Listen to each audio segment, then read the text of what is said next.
Dobrodošli na kanal Bakine Vanglice. Danas vam spremam susam salatu.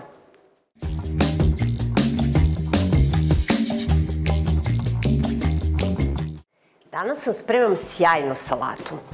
Treba vam malo više sira, ali zato je salata savršena. 500 grama sira. Možete da koristite bilo koji kravlji sir, mladi, stari koji želite. Ja sam izabrala fetu, zato što mi je feta malo slana i taman će lepo da mi se uklopi u celu ovu priču. Treba mi 200 grama šunke koju ću da isečem na kockice.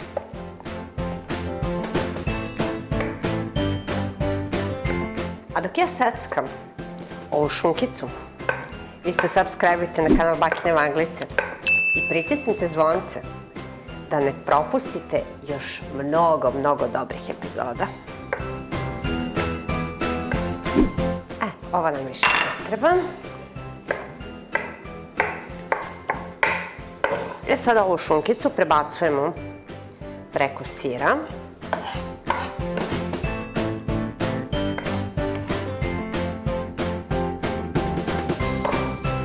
Dodat ćemo zatim jednu veliku kašiku majoneza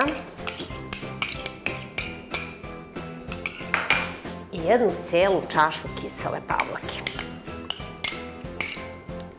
Pošto nam je sir već slan, salatu nećemo soliti, ali ćemo joj dodati 100 grama pečenog susama.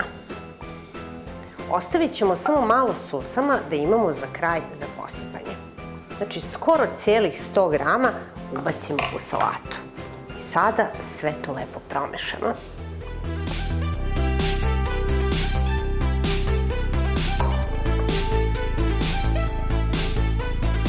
Salata, pošto je prilično čvrsta i kompaktna, možete da je stavite čak i u, recimo da je razlijete u neki pleh, lepo utapkate, ostavite dan pre nego što mislite da servirate i onda sečete na kocke. Možete čak da uvijete i kao salamu, ako vam je tvrđi malo sir, tako da koristite sami kako želite. Samo malo da lepo izmešamo da bi bila potpuno kompaktna. Jako je bitno i ovaj susam da uđe kroz cijelu salatu.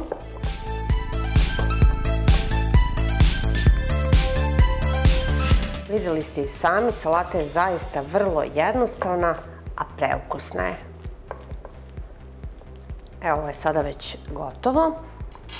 Na kraju ćemo dodati malo ulja. Ako vam se čini da je sir malo tvrd, slobodno dodate malo ulja, samo malo da bi bio kremastiji. Ja sam to uradila zato što mi jeste ovaj sir malo tvrđi i taman kada sipam i malo ulja, taman dobijem kremastu salatu. Pošto je ova salata sada gotova, sada ću je samo ovako malo da izravnam. Naravno, dekorišete po želji, ali ono što je najvažnije je da stavimo susam od gore.